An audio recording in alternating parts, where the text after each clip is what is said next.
ये तो जैसे किसी का चोरी हो जाती है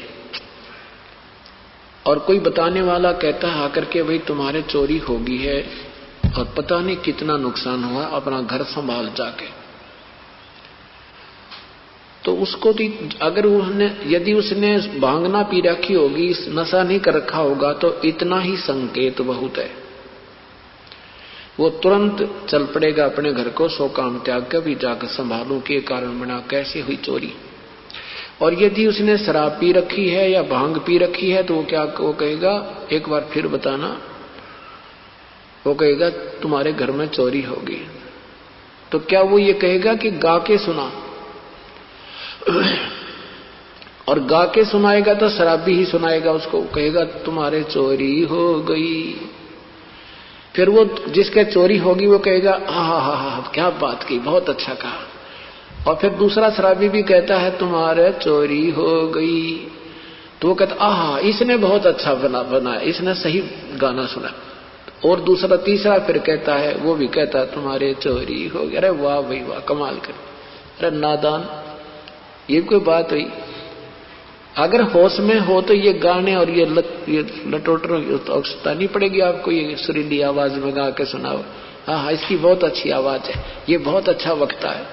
वक्ता तो वही है, दो बात बतानी है, बिना बंदगी भैंसा की जय बोक बने का खेला, कुकर सुकर खर्ची की जगह छोड़ सकल बद फैला। इतना संकेत बहुत है कि अगर भक्ति नहीं की तो पशु बनोगे और फिर ऐसी दुर्गति होगी, ये बुराई त्याग दो, सब बदफैल त्याग दो।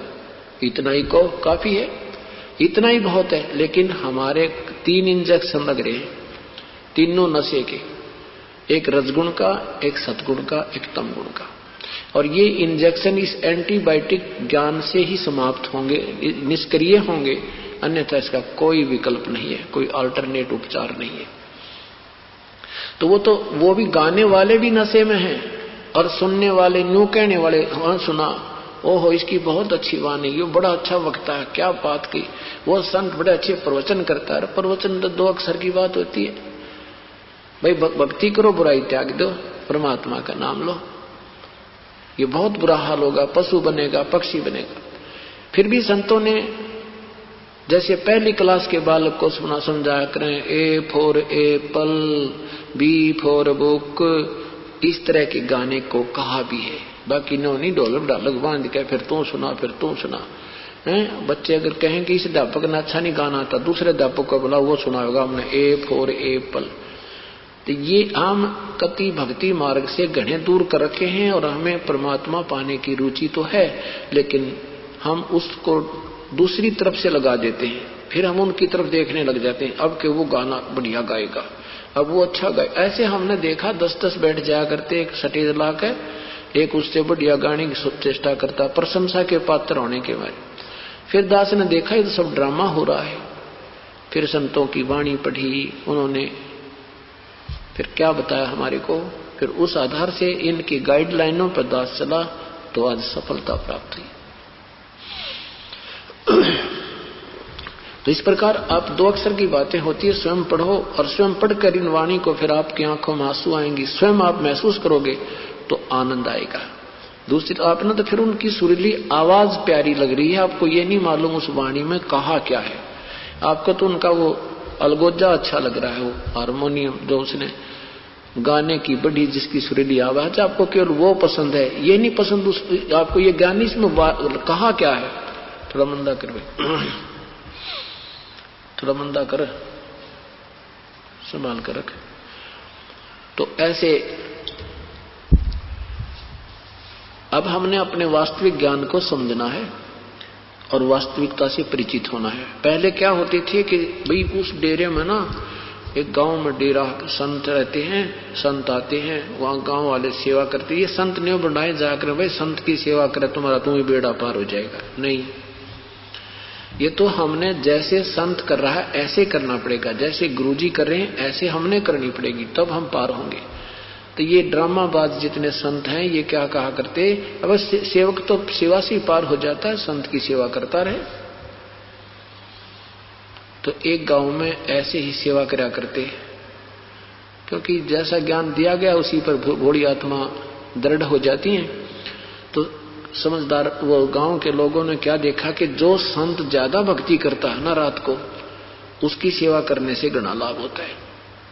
ठीक है, कोई भक्ति कर रहा है विधिवत, तो उसकी सेवा करोगे आप तो थोड़ा बहुत राहत मिल सकती है, लेकिन आप कल्याण नहीं हो सकता। जैसे किसान है और किसान ने अपनी खेती बो रखी है और वो खेती काट रहा है, एक उसका मजदूर है, वो उसके निकालने के बाद वो कूड़ा कुरकट रह जाती है, उसने कूटे, उसमें से दाने निकालो, वो कितना गुजारा होगा उसका। तो संत कहते हैं आप सेठ बनो। तो क्या होता है, तो उन ड्रामेबाजों ने देखा, वो रात्रि के में सत्संग यानी वो भजन करते हैं, तो श्रद्धालु लोग न्यू देखा करते। उन्होंने एक ऐसा अपना दृष्टिकोण बनाया संतों भक्तों ने, भाई जो शीघ्र रात में सुबह जल्दी उठता है ना संत, और जो पहले नहाता है स्नान करता है, तो वो सही भक्त है, वो ज्यादा भक्ति करता है, उसकी सेवा करने से हमें ज्यादा लाभ मिलेगा। तो क्या देखा एक कि जो पहले उठता था स्नान करके अपना कोई कपड़ा उपड़ा जो नहा के धो के सुखा देता था, उसकी पहचान कर देते थे कि जी किसका कपड़ा है, बता देते थे फलाने संत का है, वो उस कमरे में बैठा है। तो सभी उसके पीछे उसी की सेवा में लग जाया करते, भाई वक्त से उठता है और भजन करता है, इससे ज्यादा लाभ है। तो एक पाखंडी सा और संत आ गया उससे कैसा, उसने देखा भाई सारे इसकी सेवा कैसे करते हैं, ये तो बेवकूफ को इतनी भक्ति भी ना करता दिखता, हम भक्ति भी करते हैं, हमने ये पूछते हैं कोई नहीं। तो उसने देखा कि यूं वक्त से उठता है और सुबह नहा लेता, वक्त से नहा के यूं फिर सो जाता है, और ये नहीं सोचे यूं भजन करता होगा, इसका कपड़ा टंगा दिखा है तो ये इसकी, इसलिए ये इसकी सेवा करते हैं। तो उसने क्या किया, इसी सर्दी में वक्त से नहा तो जाता नहीं भाई, उसने ये सोचा कि नहाता मैं सकता नहीं इतना वक्त उठ कर सर्दियों के दिन, वो क्या करे, एक कपड़ा पानी में धोकर अपना लंगोट और सुखा दे और आप सो जाओ, फिर उससे भी पहले टांग दे सुखा दे। तो उन्होंने देखा भाई श्रद्धालुओं ने, हाँ भाई ये साधु वक्त उठता है, तो वो सारे उसने छोड़कर उसकी सेवा करने लगे। तो वो कहने लगा ना काटा ना तेरा रोग है, हाँ अब तो मतलब मैंने पता लग गया कैसी कहानी है सारी। तो हम ऐसे मूर्ख बना रखे इन्होंने, अब हमने स्वयं सावधान होना पड़ेगा और परमात्मा पाने की विधिवत जो है ना मेहनत करनी पड़ेगी, प्रयत्न करना पड़ेगा। अब कौन है वो परमात्मा, कैसा है वो प्रभु। एक समय की बात है, एक शेख फरीद नाम के एक महापुरुष, मुसलमान, पवित्र मुसलमान धर्म में उनका जन्म था। अब जिन्होंने परमात्मा चाहिए वो उसको आभास होता है, वो चलता रहता है, वो कि संतों से भी मिलता है और अपनी परंपरागत पूजाएं भी करता रहता है। शेख फरीद जी बचपन में बहुत नटखट थे, बहुत शरारत करते थे। उनकी माताजी बहुत दुखी हो जाती थी, रोज उलाने आया करते थे, 2 मिनट भी घर में नहीं टिका करता। तो उसकी मां ने सोचा इसको कैसे इसको टिकाऊं, भी कैसे यो बाज आवा शरारत करते हैं। तो उसने कहा बेटा तू भगवान भजा कर, अल्लाह को याद किया कर, नमाज कर बेटा, जा तुझे नमाज करना सिखाती हूं। तो श्री शेख फरीद जी ने कहा कि मुझे क्या मिलेगा मां, क्या देगा अल्लाह मुझे। अब शेख फरीद जी को ये खजूर बहुत अच्छे लगते थे, रुचिकर उसका फेवरेट फ्रूट था। तो मां ने कहा बेटा तुझे अल्लाह खजूर देगा। कितने देगा, खूब कितने खाना। तो सच, कहां सच, कैसे देगा बता मुझे, कैसे करते हैं नमाज।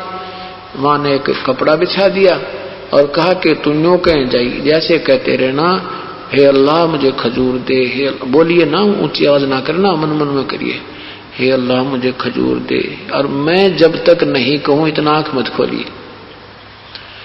अब ठीक है माता जी। अब मां ने जब काम करना हो ना, अभी शरारत करेगा तो काम करना हो तब कह दे जा भाई, उसको कपड़ा बिछा दे और उसको कह दे तू ऐसे कहता रहे, मैं जब तक कहूं नहीं आंखें नहीं खोलनी तूने। अच्छा माता जी, नहीं तो अल्लाह खजूर नहीं देगा तुझे। ठीक है माता जी। अब मां ने क्या सोचा कि अपना एक आधा किलो अंगूर खजूर मंगा कर रख लिए ला के तोड़, खजूर बहुत होते थे पहले, तो वो तोड़ के ला के रख लिए और उसके आसन के नीचे, कपड़े के नीचे पत्ते में डाल कर रखते और अपना काम कर लेना पूरा। फिर उसको कह दे उठ बेटा, उठ ले, तो उठ लिया।